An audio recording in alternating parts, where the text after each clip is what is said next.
ಎಲ್ರಿಗೂ ನಮಸ್ಕಾರ. Students media YouTube ಚಾನಲ್ಗೆ ಸ್ವಾಗತ. ಯಾರ್ಯಾರು ಸೆಕೆಂಡ್ ಪಿ ಯು ಸಿ ಆದಮೇಲೆ ನಿಮ್ಮ ಒಂದು ಪಿ ಸಿ ಬಿ ಸಬ್ಜೆಕ್ಟ್ನ ತೊಗೊಂಡಿರ್ತೀರೋ, ಫಿಸಿಕ್ಸ್, ಕೆಮಿಸ್ಟ್ರಿ, ಬಯಾಲಜಿ, ಅವ್ರಿಗೆ ಯಾವ್ಯಾವ ಆಪ್ಷನ್ಸ್ ಇದೆ ನೆಕ್ಸ್ಟು ಅದರ್ ದೆನ್ MBBS ಆಗಿರ್ಬೋದು, ಇಂಜಿನಿಯರಿಂಗ್ ಆಗಿರ್ಬೋದು, ನೀವು ಇವೆರಡೇ ಕೋರ್ಸಸ್ಗೆ ಜಾಯಿನ್ ಆಗ್ತಾ ಇರ್ತೀರ. ಸುಮಾರಷ್ಟು ಜನಗಳಿಗೆ ಈ ಪ್ಯಾರಾಮೆಡಿಕಲ್ ಕೋರ್ಸಸ್ ಬಗ್ಗೆ ಅವೇರ್ನೆಸ್ ಇರಲ್ಲ. ಸೊ ನಿಮಗೆ ಈ ವಿಡಿಯೋದಲ್ಲಿ ಪ್ಯಾರಾಮೆಡಿಕಲ್ ಕೋರ್ಸಸ್ ಅಂತ ಅಂದರೆ ಏನು, ಅಡ್ವಾಂಟೇಜಸ್ ಏನು, ನಿಮಗೆ ಜಾಬ್ ಆಪರ್ಚುನಿಟಿ ಏನು ಅನ್ನೋದೆಲ್ಲ ಈ ವಿಡಿಯೋದಲ್ಲಿ ತಿಳಿಸ್ಕೊಡ್ತೀನಿ. ಈ ಪ್ಯಾರಾಮೆಡಿಕಲ್ ಕೋರ್ಸಸ್ ಮಾಡೋಕ್ಕೆ ನಿಮಗೆ 12th ಪಾಸ್ ಆಗಿರಬೇಕಾಗತ್ತೆ.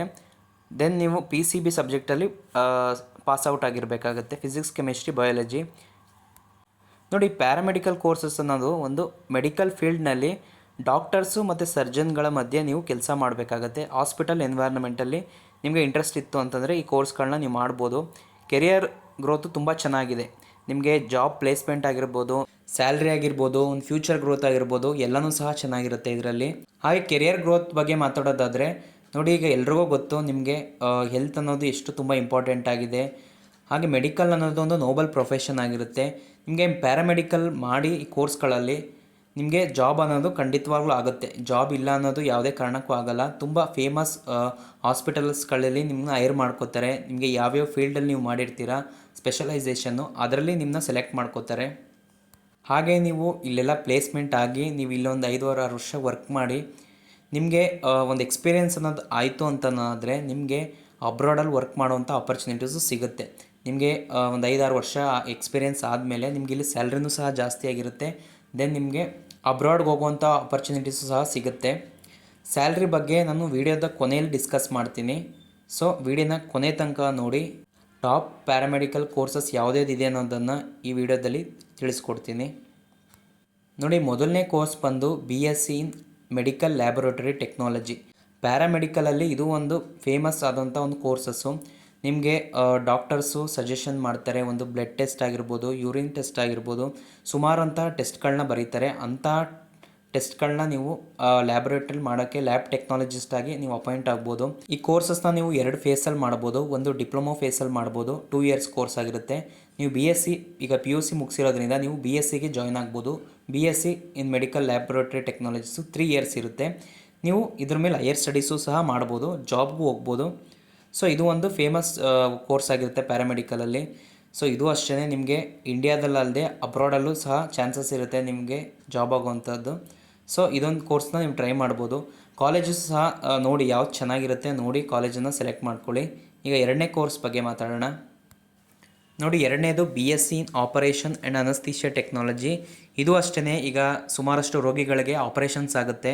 ನೀವು ಸರ್ಜನ್ಗಳ ಮಧ್ಯೆ ನೀವು ಕೆಲಸ ಮಾಡ್ತೀರಾ. ಒಂದು ಇನ್ಸ್ಟ್ರೂಮೆಂಟ್ ಆಗಿರ್ಬೋದು, ಒಂದು ಸಿರೇಂಜ್ ಕೊಡೋದಾಗಿರ್ಬೋದು, ಕಾಟನ್ ಹಾಕಿ ಕ್ಲೀನ್ ಮಾಡೋದಾಗಿರ್ಬೋದು, ಇವೆಲ್ಲವೂ ಸಹ ಒಂದು ಮೆಡಿಕಲ್ ಫೀಲ್ಡಲ್ಲಿ ನೀವು ಮಾಡಬೇಕಾಗತ್ತೆ. ಈ ಒಂದು ಆಪರೇಷನ್ ನಡೆಯುವಂಥ ಟೈಮಲ್ಲಿ ಏನೋ ಒಂದು ಮೇಜರ್ ಸರ್ಜರಿ ನಡೀತಾ ಇರುತ್ತೆ, ಅಲ್ಲಿ ಎಕ್ಸ್ಪರ್ಟ್ ಸರ್ಜನ್ಸ್ ಇರ್ತಾರೆ. ಅವ್ರಿಗೆ ನೀವು ಹೆಲ್ಪಿಂಗ್ ಹ್ಯಾಂಡ್ ಆಗಿ ನಿಂತು ಕೆಲಸ ಮಾಡಬೇಕಾಗತ್ತೆ ಈ ಒಂದು ಕೋರ್ಸಲ್ಲಿ. ಇದು ಸಹ ತುಂಬ ಒಳ್ಳೆಯ ಸ್ಕೋಪ್ ಇರುವಂಥ ಒಂದು ಕೋರ್ಸ್ ಆಗಿರುತ್ತೆ. ಹಾಗೆ ಅನೆಸ್ಥೀಷಿಯಾ ಕೊಡ್ತಾರಲ್ಲ ಬಿಫೋರ್ ಆಪ್ರೇಷನ್ ಮಾಡೋಕ್ಕೆ, ಅದನ್ನು ಸಹ 2 ಕಲಿತೀರ ಈ ಕೋರ್ಸಲ್ಲಿ ನೀವು. ಇದು ಅಷ್ಟೇ ಒಂದು ಫೇಮಸ್ ಕೋರ್ಸು BSc ಇನ್ ಆಪರೇಷನ್ ಅನೆಸ್ಥೀಷಿಯಾ ಟೆಕ್ನಾಲಜಿ. ಇದಕ್ಕೂ ಅಷ್ಟೇ ಇಂಡಿಯಾದಲ್ಲದೆ ಅಬ್ರಾಡಲ್ಲೂ ಸಹ ಇದಕ್ಕೆ ಆಪರ್ಚುನಿಟೀಸು ತುಂಬ ಇದೆ. ನಿಮಗೆ ಸ್ಯಾಲ್ರಿನೂ ಸಹ ತುಂಬ ಚೆನ್ನಾಗಿ ಸಿಗುತ್ತೆ. ನೆಕ್ಸ್ಟು BSc ಇನ್ ಫಿಸಿಯೋಥೆರಪಿ. ಇದು ಒಂದು ಒಳ್ಳೆ ಕೋರ್ಸು ಪ್ಯಾರಾಮೆಡಿಕಲ್ ಕೋರ್ಸಸಲ್ಲಿ. ನೋಡಿ, ಈಗ ವಯಸ್ಸಾದವ್ರು ಇರ್ತಾರೆ, ಈಗ ಮೂಳೆ ಫ್ರ್ಯಾಕ್ಚರ್ ಆಗಿರೋರು ಇರ್ತಾರೆ, ಜಾಯಿಂಟ್ಸ್ ಪೇಯ್ನ್ ಬಂದಿರೋರು ಇರ್ತಾರೆ. ಸೊ ಅಂಥವ್ರಿಗೆ ನೀವು ಈ ಕೋರ್ಸಲ್ಲಿ ನೀವು ಅವ್ರಿಗೆ ಯಾವ ಥರ ರಿಲೀಫ್ ತೆಗಿಬೋದು, ಅವ್ರಿಗೆ ಯಾವ ಥರ ಎಕ್ಸಸೈಸ್ ಫಿಸಿಕಲಿ ನೀವು ಮಾಡಿಸ್ಬೋದು ಅನ್ನೋದನ್ನೆಲ್ಲ ನೀವು ಈ ಕೋರ್ಸಲ್ಲಿ ಕಲಿತೀರಾ. ವಯಸ್ಸಾಗಿರೋರಲ್ಲಿ ತುಂಬ ಕಾಮನ್ನು ಬ್ಯಾಕ್ ಪೇಯ್ನ್ ಅನ್ನೋದು, ನೀ ಪೇಯ್ನ್ ಅನ್ನೋದು.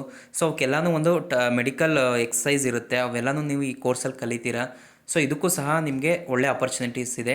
ಜಾಸ್ತಿ ಹಾಸ್ಪಿಟಲ್ಗಳಿಗಿಂತ ನಿಮಗೆ ಆಫ್ಲೈನ್ ಅಂದರೆ ನೀವು ಹೋಮ್ ಸರ್ವಿಸ್ ಕೊಡ್ತೀರಲ್ಲ, ಅದಕ್ಕೆ ಜಾಸ್ತಿ ಡಿಮ್ಯಾಂಡ್ ಇದೆ ಈ ಕೋರ್ಸಲ್ಲಿ. ಹಾಗೆ ಇದು ನೀವು ಮನೆಗಳಿಗೆ ಹೋಗಿ ನೀವು ಟ್ರೀಟ್ಮೆಂಟ್ ಸಹ ಕೊಡ್ಬೋದು, ಎಕ್ಸಸೈಸ್ನ ಹೇಳ್ಕೊಡ್ಬೋದು. ಇದಕ್ಕೂ ಒಳ್ಳೆ ಕೋರ್ಸ್ಗೆ ವ್ಯಾಲ್ಯೂ ಇದೆ ನಿಮಗೆ. ಇದಕ್ಕೂ ಅಷ್ಟೇ ಅಬ್ರಾಡಲ್ಲಿ ನಿಮಗೆ ಒಳ್ಳೆ ಆಪರ್ಚುನಿಟೀಸ್ ಇದೆ. ನೆಕ್ಸ್ಟು BSc ಇನ್ ಕಾರ್ಡಿಯಾಕ್ ಟೆಕ್ನಾಲಜಿ. ನಿಮಗೆ ಗೊತ್ತು, ಈಗ ಹಾರ್ಟ್ ಹೆಲ್ತ್ ಅನ್ನೋದು ಎಷ್ಟು ಸುಮಾರಷ್ಟು ಜನಕ್ಕೆ ಪ್ರಾಬ್ಲಮ್ ಆಗಿದೆ. ಚಿಕ್ಕ ವಯಸ್ಸಿಗೆ ಈಗ ಹಾರ್ಟ್ ಅಟ್ಯಾಕ್ ಆಗ್ತಾ ಇರುತ್ತೆ, ಕಾರ್ಡಿಯಾಕ್ ಅರೆಸ್ಟ್ ಆಗ್ತಾ ಇರುತ್ತೆ. ಸೊ ನೀವೆಲ್ಲನೂ ಸಹ ಈ ಒಂದು ಕೋರ್ಸಲ್ಲಿ ಏನೇನು ಕಲಿತೀರಾ ಅದೆಲ್ಲ ನೀವು ಕಾರ್ಡಿಯೋಲಜಿಸ್ಟ್ ಅಂಡರಲ್ಲಿ ನೀವು ಕೆಲಸ ಮಾಡ್ತೀರಾ. ಚೆಸ್ಟ್ ಮಸಾಜ್ ಆಗಿರ್ಬೋದು, ಇಮಿಡಿಯೇಟ್ ನೀವು ಏನೇ ಒಂದು ಹಾರ್ಟ್ ಅಟ್ಯಾಕ್ ಆಗಿರೋ ಪರ್ಸನ್ಗೆ ಬಂದಾಗ ನೀವು ಯಾವ ಥರ ಟ್ರೀಟ್ ಮಾಡಬೇಕು, ಹಾಗೆ ಸರ್ಜನ್ನು ನಿಮಗೆ ಆಪ್ರೇಷನ್ ಮಾಡಬೇಕಾದ್ರೆ ನೀವು ಅವ್ರಿಗೆ ಯಾವ ಥರ ಹೆಲ್ಪಿಂಗ್ ಹ್ಯಾಂಡ್ ಆಗಿರಬೇಕು ಅನ್ನೋದೆಲ್ಲ ಸಹ ಈ ಕೋರ್ಸಲ್ಲಿ ಕಲಿತೀರಾ. ನಿಮಗೂ ಈ ಕೋರ್ಸಲ್ಲಿ ಸಹ ತುಂಬ ಆಪರ್ಚುನಿಟೀಸ್ ಇದೆ. ಇಂಡಿಯಾ ಅಲ್ಲದೆ ಅಬ್ರಾಡ್ ಕಂಟ್ರೀಸಲ್ಲೂ ಸಹ ಆಪರ್ಚುನಿಟೀಸ್ ಇದೆ. ಸೊ ನೀವು ಈ ಕೋರ್ಸ್ನ ಟ್ರೈ ಮಾಡಿ. ನೆಕ್ಸ್ಟು BSc ಇನ್ ಆಡಿಯೋಲಜಿ ಸ್ಪೀಚ್ ಲ್ಯಾಂಗ್ವೇಜ್ ಟೆಕ್ನಾಲಜಿ. ನೋಡಿ, ಸುಮಾರಷ್ಟು ಜನಗಳಿಗೆ ಮಾತು ಬರ್ತಾ ಇರಲ್ಲ, ಹಾಗೆ ಕಿವಿ ಕೇಳಿಸ್ತಾ ಇರಲ್ಲ. ಸೊ ಈ ಒಂದು ಕೋರ್ಸಲ್ಲಿ ನೀವು ಅವ್ರಿಗೆ ಯಾವ ಥರ ಟ್ರೈನಿಂಗ್ ಮಾಡ್ಬೋದು, ಮಾತಾಡೋಕ್ಕಾಗಿರ್ಬೋದು, ಯಾವ ಥರ ಆ್ಯಕ್ಷನ್ಸ್ ಮಾಡೋದಾಗಿರ್ಬೋದು, ಅವ್ರಿಗೆ ಯಾವ ಥರ ಬೇರೆಯವ್ರಿಗೆ ಅರ್ಥ ಮಾಡಿಸ್ಬೇಕು, ಒಂದು ಮಾತು ಬರ್ಸೋಕ್ಕಾಗಿರ್ಬೋದು, ಮೊಮೆಂಟಮ್ಮು, ಅವೆಲ್ಲವೂ ಸಹ ಈ ಒಂದು ಕೋರ್ಸಲ್ಲಿ ಕಲಿತೀರಾ. ಇದಕ್ಕೂ ಸಹ ತುಂಬ ಆಪರ್ಚುನಿಟೀಸ್ ಇದೆ. ಇದನ್ನ ನೀವು ತುಂಬ ಟಾಪ್ ಕಾಲೇಜಸಲ್ಲಿ ಮಾಡಿದ್ರೆ ನಿಮಗೆ ಒಳ್ಳೆ ವ್ಯಾಲ್ಯೂ ಇರುತ್ತೆ ಈ ಕೋರ್ಸ್ಗೆ. ಸೊ ಈ ಒಂದು ಕೋರ್ಸ್ನ ನೀವು ಚೆಕ್ಔಟ್ ಮಾಡ್ಕೊಳ್ಳಿ. ನೆಕ್ಸ್ಟು BSc ಇನ್ ಡಯಾಲಿಸಿಸ್ ಟೆಕ್ನಾಲಜಿ. ಈ ಕೋರ್ಸಲ್ಲಿ ನೀವು ಏನೇನು ಕಲಿತೀರಾ ಅಂತಂದರೆ, ನೋಡಿ, ಈಗ ಸುಮಾರಷ್ಟು ಜನಕ್ಕೆ ಕಿಡ್ನಿ ಫೇಲ್ಯೂರ್ ಆಗಿರುತ್ತೆ, ಅವ್ರಿಗೆ ಕರೆಕ್ಟಾಗಿ ಕಿಡ್ನಿ ಫಂಕ್ಷನಿಂಗ್ ಆಗ್ತಾ ಇರಲ್ಲ. ಸೊ ಈ ಒಂದು ಡಿವೈಸ್ನ ನೀವು ಇಟ್ಕೊಂಡು ಯಾವ ರೀತಿ ಕಿಡ್ನಿ ಫೇಲ್ಯೂರ್ ಆಗಿರುವಂತಹ ಒಂದು ಪೇಷಂಟ್ಗೆ ಯಾವ ಥರ ಅವ್ರಿಗೆ ಹ್ಯಾಂಡಲ್ ಮಾಡ್ಬೋದು, ಅವ್ರಿಗೆ ತೊಂದರೆ ಆಗಿದೆ ಅನ್ನೋದೆಲ್ಲನೂ ಸಹ ನೀವು ಈ ಕೋರ್ಸಲ್ಲಿ ಕಲಿತೀರಾ. ಇದಕ್ಕೂ ಸಹ ತುಂಬ ಆಪರ್ಚುನಿಟೀಸ್ ಇದೆ. ಇದು ಜಾಸ್ತಿ ನೀವು ಮಷಿನ್ನಲ್ಲಿ ಯಾವ ರೀತಿ ನೀವು ಯೂಸ್ ಮಾಡಿಕೊಂಡು ನೀವು ಯಾವ ಥರ ಕಿಡ್ನಿ ಫಂಕ್ಷನಿಂಗ್ನ ಇಂಪ್ರೂವ್ ಮಾಡೋದನ್ನು ಕಲಿತೀರಾ. ನೆಕ್ಸ್ಟು ಇದರ ರಿಲೇಟೆಡ್ ಆಗಿರುವಂತಹ ಕೋರ್ಸಸ್ಸು ಪ್ಯಾರಾಮೆಡಿಕಲ್ ಕೋರ್ಸಸ್ಸಲ್ಲಿ ಯಾವುದೇದು ಬರುತ್ತೆ ಅಂತನ್ನೋದಾದರೆ BSc in nephrophysiology technology, optometry technology, respiratory therapy technology, radiotherapy and BSc nursing, BSc radiology and imaging technology. BSc nursing ಸಹ ನಿಮಗೆ ಗೊತ್ತು, ತುಂಬ ಸ್ಕೋಪ್ ಇದೆ. ಅದು ಇಂಡಿಯಾ ಆಗಿರ್ಬೋದು, ಅಬ್ರಾಡ್ ಆಗಿರ್ಬೋದು, ನರ್ಸಸ್ಗೆ ಯಾವಾಗಲೂ ಡಿಮ್ಯಾಂಡ್ ಇರುತ್ತೆ, ಒಳ್ಳೆ ಪೇ ಸ್ಕೇಲ್ ಸಹ ಅವ್ರಿಗಿರುತ್ತೆ. ನೋಡಿ, ಈಗ ಈ ಎಲ್ಲ ಕೋರ್ಸಸ್ ಕನ್ಸಾಲಿಡೇಟ್ ಮಾಡಿ ಒಂದು ಸ್ಯಾಲ್ರಿ ರಿವ್ಯೂ ಬಗ್ಗೆ ಹೇಳ್ತೀನಿ. ನೋಡಿ, ನಿಮಗೆ ಇನಿಷಿಯಲ್ ಸ್ಟೇಜಲ್ಲಿ ನೀವು ಯಾವ ಕಾಲೇಜಲ್ಲಿ ನೀವು ಕಲ್ತಿರ್ತೀರ, ನಿಮಗೆ ಯಾವ ಥರ ಎಕ್ಸ್ಪೀರಿಯೆನ್ಸ್ ಆಗಿರುತ್ತೆ, ಯಾವ ಥರ ನೀವು ಸ್ಕಿಲ್ನ ಕಲ್ತಿರ್ತೀರ, ಅದ್ರ ಮೇಲೂ ನಿಮಗೆ ಸಹ ಪೇಔಟ್ ಮಾಡೋ ಚಾನ್ಸಸ್ ಇರುತ್ತೆ. ಅದರಿಂದ ಸಹ ನಿಮಗೆ ಪೇಮೆಂಟ್ ಜಾಸ್ತಿ ಮಾಡ್ತಾರೆ.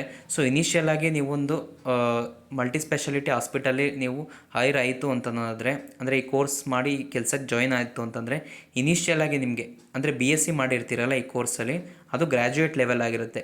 ಇನಿಷಿಯಲ್ ಆಗಿ ನೀವು ಒಂದು 20,000 ಸ್ಟಾರ್ಟಿಂಗಲ್ಲಿ ಎಕ್ಸ್ಪೆಕ್ಟ್ ಮಾಡ್ಬೋದು. 20,000 ರಿಂದ 25,000 ನೀವು ಎಕ್ಸ್ಪೆಕ್ಟ್ ಮಾಡ್ಬೋದು ಸ್ಟಾರ್ಟಿಂಗಲ್ಲಿ. ಸೊ ಅದು ಸ್ಯಾಲ್ರಿ ಅದೇ ಥರ ನಿಮಗಿರಲ್ಲ. ನೆಕ್ಸ್ಟು ಎಕ್ಸ್ಪೀರಿಯೆನ್ಸ್ ಆಯ್ತಾ ನಿಮಗೆ ಇಂಕ್ರಿಮೆಂಟ್ ಅನ್ನೋದು ಆಗ್ತಾ ಹೋಗುತ್ತೆ. ನೋಡಿ, ಇಂಕ್ರಿಮೆಂಟ್ ಆಗ್ತಾ ಹೋಗ್ತಾ ನೀವು ಒಂದೊಳ್ಳೆ ಎಕ್ಸ್ಪೀರಿಯೆನ್ಸು ಸ್ಕಿಲ್ ಕಲಿತಾ ಇರ್ತೀರ. ನೀವು ಅದನ್ನ ಯೂಸ್ ಮಾಡಿಕೊಂಡು ನೀವು ಅಬ್ರಾಡ್ ಕಂಟ್ರೀಸ್ಗಳಲ್ಲಿ ಹೋಗಿ ನೀವು ವರ್ಕ್ ಮಾಡ್ಬೋದು. ಅಲ್ಲೂ ಸಹ ನಿಮ್ಗೆ ಗೊತ್ತಿರುತ್ತೆ, ಒಳ್ಳೆ ಪೇ ಸ್ಕೇಲಲ್ಲಿ ನೀವು ಹೋಗ್ಬೋದು. ಸೊ ಇದಾಗಿತ್ತು ಒಂದು BSc ಮೆಡಿಕಲ್ ಕೋರ್ಸಸ್ ಬಗ್ಗೆ ಒಂದು ಇನ್ಫಾರ್ಮೇಷನ್ ಕೊಡುವಂಥ ವಿಡಿಯೋ. ಇದು ಯಾರ್ಯಾರು ಸೆಕೆಂಡ್ PUC ಕಲ್ತು ನೀವು ನೆಕ್ಸ್ಟು ಯಾವ್ಯಾವ ಕೋರ್ಸ್ ಮಾಡಬೇಕು ಅಂತ ಇರ್ತೀರ ಅಂಥವ್ರಿಗೆ ಒಂದು ವಿಡಿಯೋ ಇದು. ಸೊ ನಿಮ್ಮ ಫ್ರೆಂಡ್ಸು ಫ್ಯಾಮಿಲಿಗೆಲ್ಲ ಈ ವಿಡಿಯೋನ ಶೇರ್ ಮಾಡಿ. ಹಾಗೆ ವಿಡಿಯೋ ಇಷ್ಟ ಆಗಿತ್ತು ಅಂತ ಅಂದರೆ ಒಂದು ಲೈಕ್ ಕೊಡಿ, ಚಾನಲ್ನ ಸಬ್ಸ್ಕ್ರೈಬ್ ಮಾಡ್ಕೊಳ್ಳಿ. ಧನ್ಯವಾದಗಳು ವಿಡಿಯೋ ನೋಡಿದ್ದಕ್ಕಾಗಿ.